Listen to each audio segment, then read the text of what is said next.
Tenemos al doctor Marcelo Puello, que ha venido en auxilio nuestro, porque en el día de ayer, Marcelo Puello es médico, ortopedista, militar, perteneciente al Ejército Nacional, y fue director del Hospital Vinicio Calventi y subdirector del Marcelino Vélez. Lo hemos pedido que venga en auxilio nuestro porque es una de las personas que mejor maneja la salud en términos generales, no solamente su especialidad, sino la salud, esa salud que va desde atender personas de pobres de solemnidad, como decían antes, hasta los más altos niveles de la población. Y digo que pedimos el auxilio porque en el día de ayer tuvimos que soportar algo a un amigo querido que nosotros, obedeciendo a una enseñanza doméstica, familiar, que nos dijeron que los muchachos hablan cuando la gallina mean, yo tuve que quedarme callado frente a un hombre de esa edad, ¿verdad?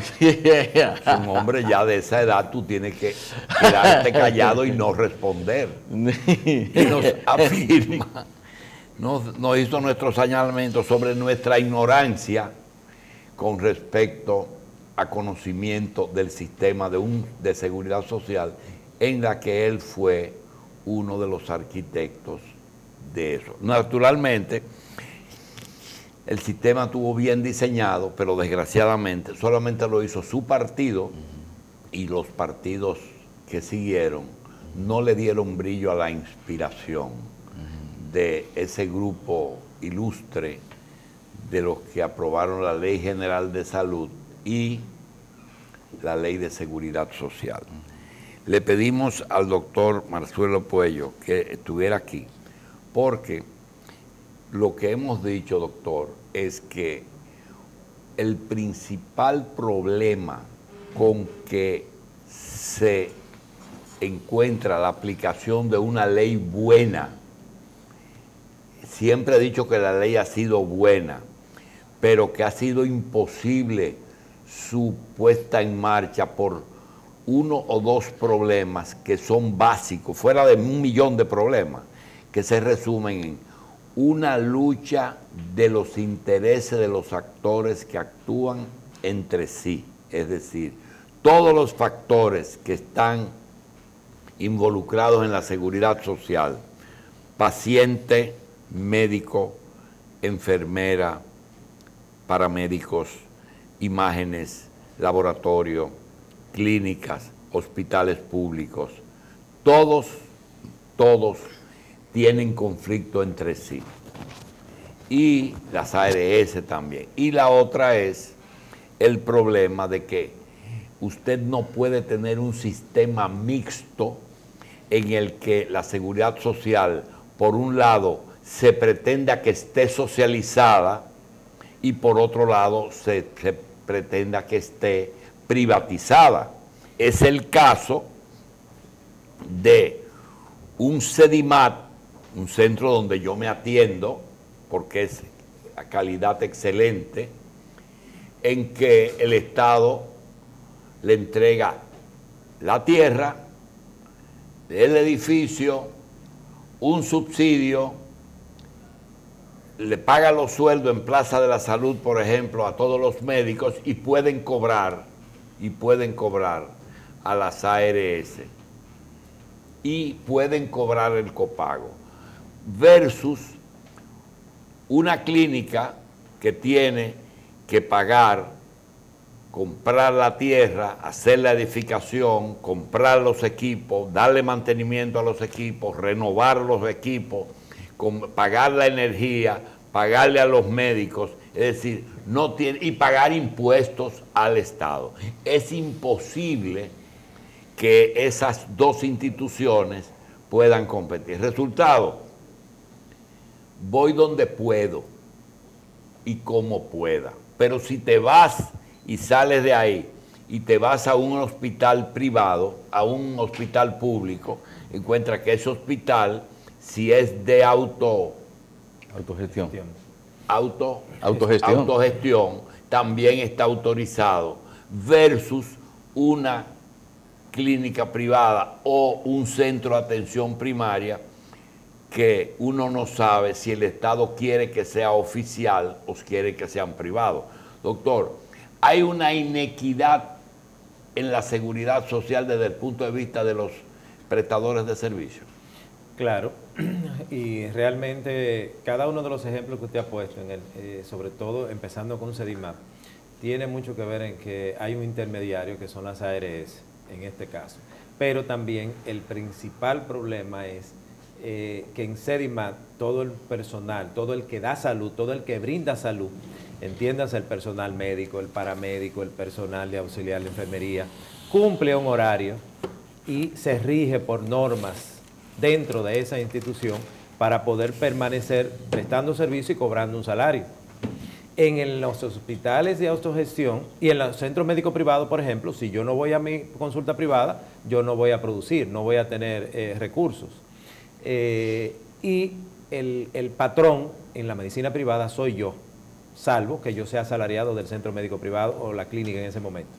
En el sentido de los hospitales de autogestión, es una parte integral que tiene mucho que ver con lo que es la Plaza de la Salud, pero con un nivel social y una responsabilidad social diferente a la que tiene ahora mismo Sedimap y la Plaza de la Salud, porque ahí el nivel social que llega, el pueblo que llega a buscar servicios, hay que brindárselo. Y muchas veces no tiene el dinero para cubrirlo, pero tampoco tiene el hospital los recursos para poder cubrir esa parte porque no le llega a través de la parte de que no tiene cobertura. Entonces siempre va a cargar pesado todo lo que es la parte del Estado, toda la parte de lo que es la salud de salud pública o del Servicio Nacional de Salud, que tiene la parte de los hospitales, porque no le dan los recursos en ese sentido, ni hay los aportes para poder cubrir la realidad de ese costo. El costo operacional, o sea, la salud debe ser y no tiene precio en un ser humano, pero el costo tiene un costo. Tiene un costo que lo genera. Y lo que está pasando precisamente con los hospitales de autogestión es que cuando iniciaron, en su gran mayoría, iniciaron desde cero, sin deuda y con un nivel de asistencia que ha ido creciendo en la medida en que ha aumentado la población buscando salud en esos centros, porque la salud era muy diferente, la prestación de salud era muy diferente a lo que se veía en los hospitales tradicionales. O sea, la tecnología, la calidad del personal y sobre todo con el cumplimiento de horario del personal. Pero eso, a medida que ha avanzado y ha aumentado la cantidad de consultas, por ejemplo, el Marcelino empezó con apenas 7,000 consultas mensuales, pero el Marcelino anda por encima de las 14,000 consultas, 15,000 consultas mensuales. Pero el gasto se ha cuadriplicado, pero la asignación sigue siendo la misma. Bien, doctor, ayer apareció en la prensa una resolución número 2 del Ministerio de Salud Pública, pero como son esas páginas completas con muchas letras pequeñas, generalmente ni el usuario de salud ni el prestador de servicios lo estudian detenidamente, se lo pasan a los departamentos legales para verlo. Que crea el reglamento disciplinario del personal de salud del Servicio Nacional de Salud, de la red privada, de las asociaciones sin fines de lucro y de otros para prevenir la mortalidad materna infantil. ¿Qué significa el contenido de ese documento? Bueno, básicamente el ministerio está jugando su rol de rectoría para la aplicación de la política de salud. Y dentro de esa política de salud, a quien le toca implementarla es al Servicio Nacional de Salud, que es quien tiene los hospitales. Entonces, los hospitales, cada hospital, desde el punto de vista operacional... Esto no tiene que ver con seguridad social, ¿verdad? No, esto es calidad de servicio. Esto es asistencia directa de salud Pero eso no es habilitación tampoco. No, señor. Eso es un reglamento precisamente buscando el cumplimiento y que la asistencia de salud directamente al paciente sea de calidad y que a mí que me corresponde, por ejemplo, estar de servicio en el hospital tal, en tal fecha, que yo esté ahí y que no sea otro que dé la asistencia, se complique el paciente siendo yo el responsable de esa asistencia. O sea, es una normativa precisamente para tratar de evitar las malas prácticas, para tratar de evitar la deshumanización del servicio, pero buscando que haya una normativa para que todo el mundo pueda ser medido. De la misma manera, esa normativa va a obligar a que los diferentes hospitales, desde el punto de vista de insumo, desde el punto de vista de tecnología, deba tener un cumplimiento. Porque sin recursos y sin los medios, el médico tampoco va a poder dar una prestación de servicio de calidad. Pero básicamente eso debe asegurar, si se aplica correctamente, debe asegurar que hay una calidad y una mejoría en los servicios directamente del personal médico hacia el paciente. Bien. Doctor, las declaraciones del presidente de ADAR, de la Asociación de ARS, y después la demanda de ellos a las acusaciones de fraude, creo que fue a los ortopedas, ¿verdad? No. De que las ARS hacen trampa, que apareció en el listín y después la respuesta. Hábleme del comportamiento de las ARS con médicos y sobre todo con médicos que tienen que ejecutar procedimientos que están por encima de las tarifas que ellos han fijado. Mire, la principal o la primera trampa y la principal trampa en sentido general justamente es la no revisión de los honorarios de los médicos con relación a los pagos de los honorarios que deben pagársele a los médicos y el honorario que debe pagársele por procedimiento a las clínicas privadas, inclusive a los hospitales, tanto de autogestión como del sistema anterior. ¿Qué pasa? En todas las sociedades se cuecen habas. Yo no digo que no pueda haber algún médico. Cuando usted habla, ¿está hablando como médico que ejerce o está hablando como funcionario del gobierno? Como médico que ejerzo medicina privada y que doy servicios justamente a las intermediarias que son las ARS. En ese sentido, mire qué pasa. Cuando yo solicito voy a operar a un paciente, cuando yo veo al paciente, veo la consulta y yo determino y le muestro al paciente que debe ir a un procedimiento quirúrgico, lo primero que debo hacer es solicitar a la ARS X la aprobación de la cobertura de ese procedimiento, que el paciente tenga la cobertura y que el costo, o sea, los honorarios que van a pagar por ese procedimiento, ¿cuál es? Además de... Ya usted conoce, cuando tiene ese diagnóstico, previamente tiene algún folletito, algún libro, algún reglamento que te dice si esa cirugía está dentro de la cobertura de esa ARS que usted va a llamar. Ya usted lo sabe. Correctamente. Lo que no sabe es si está aprobado o no para ese paciente. Porque no tengo a mis manos si el paciente en ese momento su seguro está al día. Entonces es la aseguradora quien te devuelve la aprobación de si se puede operar, si le vamos a pagar tanto de honorario en base a una tarifa que es obsoleta, y de la misma manera, si es una prótesis, y ya voy a hablar como ortopeda, si es una prótesis, cadera, rodilla o hombro, entonces yo debo solicitar, yo quiero tal prótesis, porque yo soy que la voy a colocar. Y esa ARS le dice al médico en qué clínica tiene que hacérselo, le dice cuánto le toca de clínica y cuánto le toca de honorario, o eso está a la libre albedrío. Hay una parte que está libre albedrío entre el paciente y el médico, en que el médico puede poner un copago o una diferencia por encima de lo que está establecido. Usted está hablando que si hay que hacer un trasplante de cadera, posiblemente la ARS pague una suma X, pero el médico tenga una tarifa, o los instrumentos que se usan para la cadera cuesta más, o de una calidad también superior. Dice, mira, de los 200,000 pesos que te va a dar la ARS, hay 100,000 pesos de copago. ¿Es posible Es eso? así. No, puede ser, no, que es así. Eso es lo que se ve comúnmente. Y lamentablemente hay algunos médicos que tienen una tarifa X y otros tienen una tarifa quizá inferior, y hay otros que son un poquito más justos que otros. Y una parte que el paciente no ve, doctor, y es los días cirugía, la cirugía te cobran por la sala, los diagnósticos. Todo eso hay que incluirlo. Ella te habla y te dice hasta dónde ellos cubren en esa parte de clínica, internamiento, etcétera. Correctamente. Pero un detalle que quiero aclararlo aquí, que quede bien claro, es lo siguiente. El médico como tal, el cirujano ortopeda como tal, no es quien compra el implante, no es quien paga el implante a la casa comercial que lo vende para ¿Quién es que lo hace? Quien lo contrata, quien lo paga y lo compra es la ARS. ¿Cuál es el conflicto? Y el médico no es que dice la calidad de ese implante. Es quien decide. Sí. Es quien, debe ser quien decida.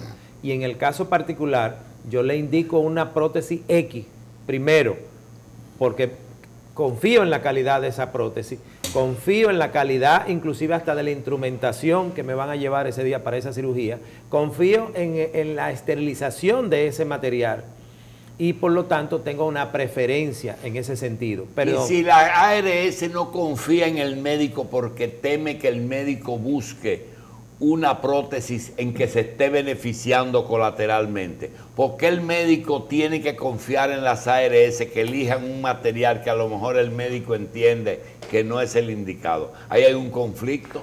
Precisamente, cuando eso pasa, en muchos casos, sobre todo los que hacemos artroplastía, sencillamente devolvemos la autorización y se lo decimos al paciente. Mire, su seguro tiene otros ortopedas, tiene otros cirujanos que trabajan también y que pueden operarla.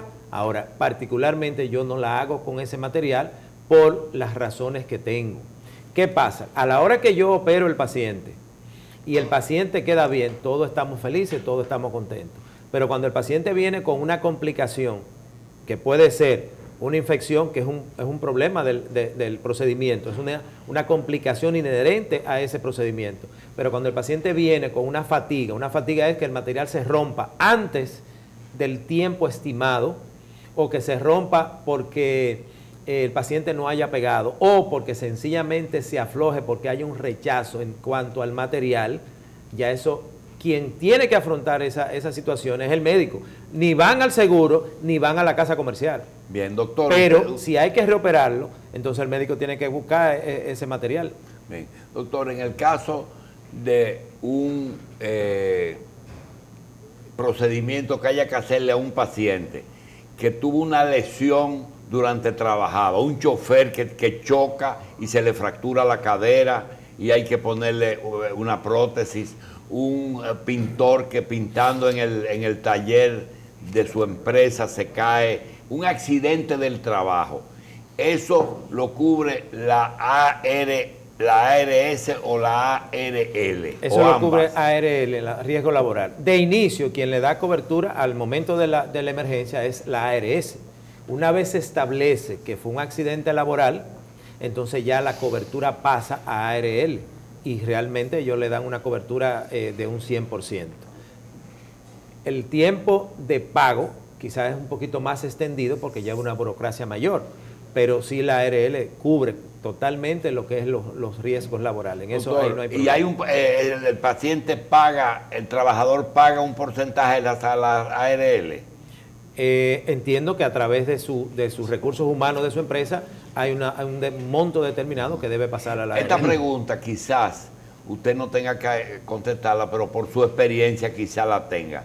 Un paciente que tiene un accidente yendo de su casa al trabajo, ¿es un accidente de riesgo laboral? Si se determina que es camino a su trabajo o saliendo de su trabajo, saliendo de su trabajo en carga laboral, o sea, carga laboral me refiero, bueno, él está de lunes a viernes, tiene que ir a trabajar en ese horario, sí, y debe salir en un horario X. O si es fin de semana y es una persona que hace servicio ese día, es un riesgo laboral. Si se prueba, entonces riesgo laboral. Riesgo laboral. Bien. Es riesgo doctor, laboral. En el caso de la calidad de las prótesis, ¿quién lo determina? ¿Es China? ¿Qué sé yo qué? ¿La venden frente al Darío o la venden frente a tal sitio? Mire, ese problemita que trae tantos problemas con prótesis. Realmente... que el listín calificó de carabelitas. Realmente la calidad y la acreditación o la certificación de esos implantes se hace a través del Ministerio de Salud, que muy bien llevado está en este momento a través de la política de DIGEMAT y que se ha vamos a decir, como dice el pueblo, se ha tomado el toro por los cuernos, porque antes no había un registro, ya sí lo hay, ya sí lo hay. Ahora bien, en cuanto a la calidad, quien la certifica, quien la ve, es cada cirujano con su experiencia, porque yo tengo pacientes que tienen prótesis de hace 15, 20 años, que es lo que la literatura mundial habla. Pero hay pacientes que tienen, por ejemplo, 40 años, de los primeros pacientes de cadera que operó el doctor Mejía Felió en el Gautier. Bien. Pero nos hemos encontrado con un sinnúmero de procedimientos de revisión. Revisión es cuando hay que cambiar la prótesis, que normalmente una prótesis debe durar entre 10 a 15 años, en casos excepcionales por encima de 20. Ahora, cuando a mí me llegan pacientes que técnicamente, quirúrgicamente, yo digo, mira, pero es que está todo en orden, pero vemos cómo hay un aflojamiento de la prótesis, cuando vemos que el vástago se rompe o cuando vemos que el plástico se destruye antes, eso significa que hay una mala calidad de ese material. Bien. Y por eso hemos tenido que hacer revisiones de cirugía de cadera, de cirugía de rodilla, a los 2 años, a los 3 años, que no debe ser. Bien. Entonces eso es precisamente por la mala calidad de ese implante. Bien. Doctor, es hábito y costumbre, no ahora que vino la seguridad social hace 10 años, sino toda la vida, que si una persona bajando la Abraham Lincoln choca en la puerta del Robert Reed, una persona adulta, y tiene una fractura, aunque fuera en la puerta del Robert Reed y lo entre en emergencia, se le traslada al Darío Contreras. Eso siempre ha sido así. Tiene una fractura. En este hospital no hay las facilidades para una persona con esa lesión. Entonces se lleva al Darío Contreras. Es decir, nunca se le ha negado por lo menos el diagnóstico en una emergencia. Nunca. Sí hemos visto casos de personas que van a una emergencia y le dicen, usted no tiene seguro, hay que llevarlo a otro sitio. Pero hay una palabrita que se usa que es estabilización. Háblanos de ese lapso en que todos los hospitales del Estado ofrecen la estabilización y luego el traslado, y que ha traído tantos problemas. Bueno, es que no se le puede negar servicio a ningún ser humano, y la Constitución de la República Dominicana establece que no se le puede negar asistencia, ya sea a nivel privado o a nivel hospitalario o a nivel de autogestión, como quieran llamarlo. Sí, hay que darle asistencia. Entonces lo que dijo Rodríguez Monegro es cierto, que si a un paciente se le niega un servicio vital en una emergencia, puede demandar a ese lugar. Bueno, no quisiera repetir las palabras del doctor Rodríguez Monegro en ese sentido, pero sí tiene mucha razón. Porque vuelvo y les reitero, es un derecho constitucional. En cada el fondo está bien, pero la forma quizá... La forma en que se dijo o la forma en que se ha interpretado no es la correcta. Y deja mucho que desear de un funcionario en ese sentido. Y no quisiera meterme en ese tema político. Problema. Ahora bien, y reitero y retomo, la Constitución de la República establece de que todo ser humano que vaya a un centro de salud, llámese como se llame, hay que brindarle asistencia, hay que estabilizarlo, hay que asegurarle la vida y luego establecer las prioridades hacia dónde debe ir de acuerdo a la especialidad o a la lesión que tenga. Y eso el Estado dominicano tiene que garantizarlo, no importa el estamento privado o público donde se haga. Y realmente eso se está haciendo. Y la palabra tramposo que usó el director de la ARS hacia algunas cuentas, algunos médicos, ¿cómo usted lo califica? Realmente y lamentablemente, en algunos casos él tiene razón. O sea, si yo voy a hacer un procedimiento X, donde yo voy, por decir así, a intervenir un dedo, yo no puedo poner de que yo voy a intervenir el dedo y que voy a intervenir otras cosas tratando de aumentar el volumen de pago. Sencillamente yo debo identificar y debo anotar y solicitar el pago de lo que yo voy a hacer. ¿Y qué es lo que pasa? Que docenas de médicos dominicanos, por eso que usted está diciendo, han estado presos y acusados en Estados Unidos, donde hay una seguridad social en otro nivel. Todos los días hay médicos que lo acusan de gran fraude, de gran trampa. ¿Qué es lo que pasa en ese problema? En cuanto a los procedimientos quirúrgicos, al momento de terminar el procedimiento, usted tiene que hacer una hoja donde usted hace un detalle, de todo lo que realizó en ese paciente. Y eso es un documento legal. De hecho, el récord médico, desde que el paciente llega y se ingresa, ya es un documento legal. Ahora, donde hemos fallado nosotros los médicos es que no hemos querido sentarnos y detallar y escribir los procedimientos. Muchas veces, inclusive, pasamos visitas y hacemos dos oraciones en un récord. Y lo correcto es usted escribir cada visita médica. Y una de las cosas que muchas de las ARS se quejan es precisamente falta de esa parte. Y por ahí viene el problema de las glosas. Ahora, lo que se está haciendo es que están aprovechando el término de auditoría médica, que es lo que hace el inspector del seguro para revisar el cumplimiento de lo que se ha hecho en ese paciente y para asegurar la calidad de ese paciente, es que muchas veces nos hemos descuidado nosotros los médicos y no cumplimos con esa parte.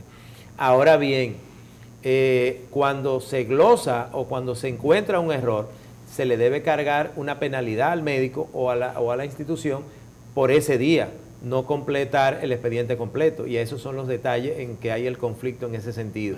Doctor.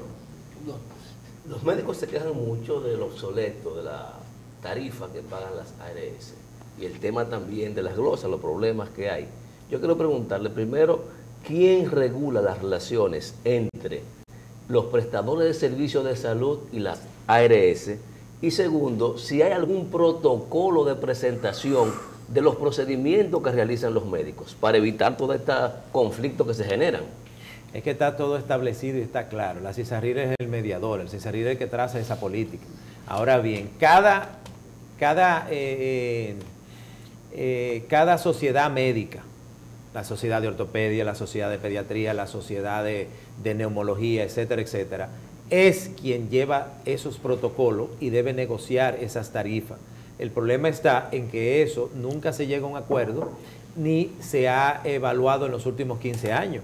Entonces, esa intermediación debe ser las sociedades con el colegio médico, con la CISARRIR y las ARS, sentarse en esa mesa, igual que la DIDA, que debe velar por la calidad de esas prestaciones, de esa cobertura.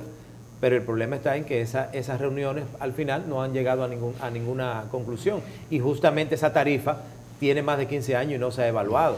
O sea, lo que se paga por una consulta médica son apenas 300 pesos, que cuando se quitan los impuestos apenas llega a 365 pesos.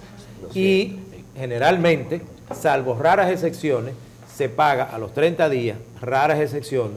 Los demás es un fiado justamente a 45, a 60, a 90 días que tú vas a recibir esos honorarios. Y asimismo pasa no tan solo en la parte privada, sino también pasa en la parte pública. O sea, le pagan a los hospitales, le pagan a los hospitales de autogestión justamente en esa parte, salvo raras excepciones. En ese sentido, SENASA es quien ha pautado el camino, porque inclusive nosotros como ortopedas hacíamos X cantidad de procedimientos. Pago. SENASA. En cuanto a la parte hospitalaria, no así en la parte privada. Se dilatan un poquito más porque tienen más protocolo en cuanto al seguimiento y al cumplimiento de lo que se está prestando. Pero SENASA, como te decía, ha trazado la pauta y ha obligado a que la mayoría de las ARS privadas aumenten la cobertura con relación a los implantes, porque antes no la pagaban, el paciente tenía que ir a pagar su implante y lamentablemente por eso existe el rumor de que algunos médicos hacían trampa en ese sentido. Ya eso no es posible, porque ya los médicos no compran el implante, ya el médico no busca el implante para ponérselo a un paciente. Se le solicita a la ARS y la ARS que tiene que pagar ese implante.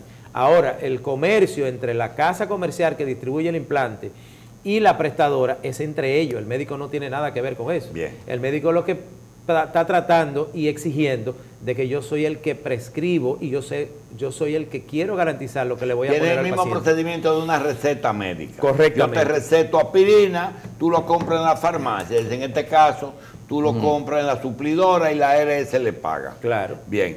Grullón. Usted decía que el paciente hay que garantizarle, si va a un hospital, sea público o privado, la atención, ¿no? pero hemos tenido la experiencia.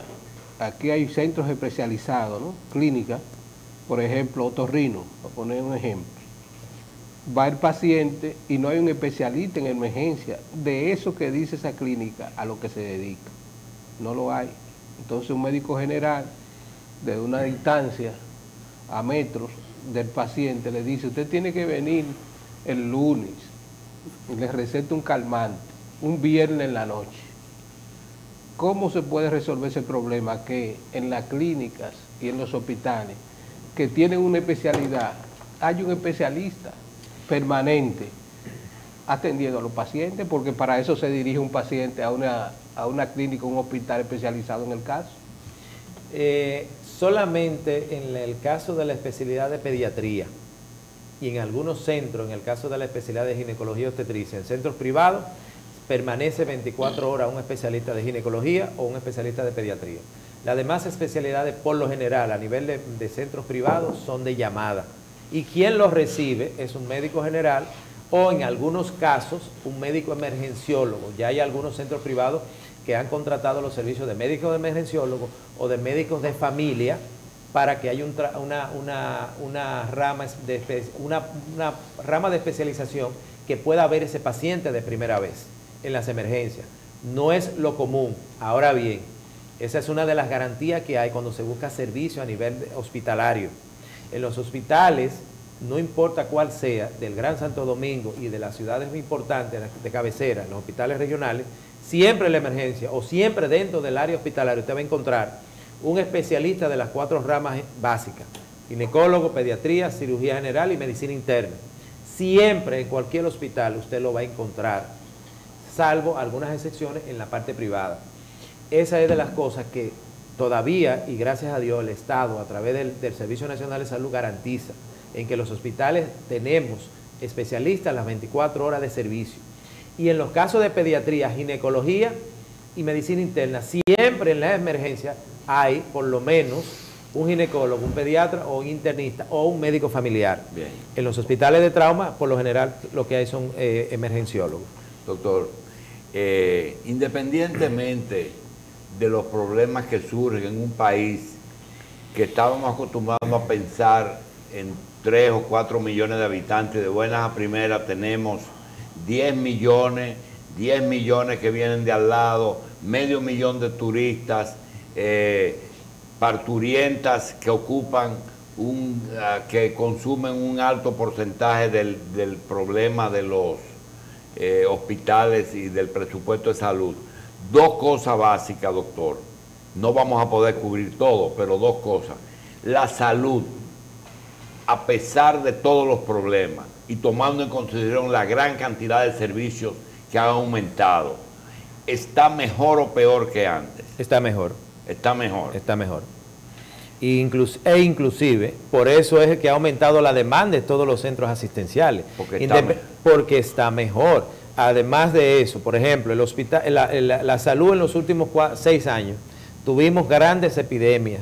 Primero dengue, después chikungunya, vino después el problema de Guillain-Barré. Sin embargo, cada una de esas situaciones donde se enfrentaron fueron en los hospitales públicos, en los hospitales del Gran Santo Domingo, en los hospitales del Estado Dominicano. Y gracias a Dios no hubo grandes pérdidas humanas en ese sentido. Y todos fueron atendidos y se le dio cobertura. Por ejemplo, Guillain-Barré.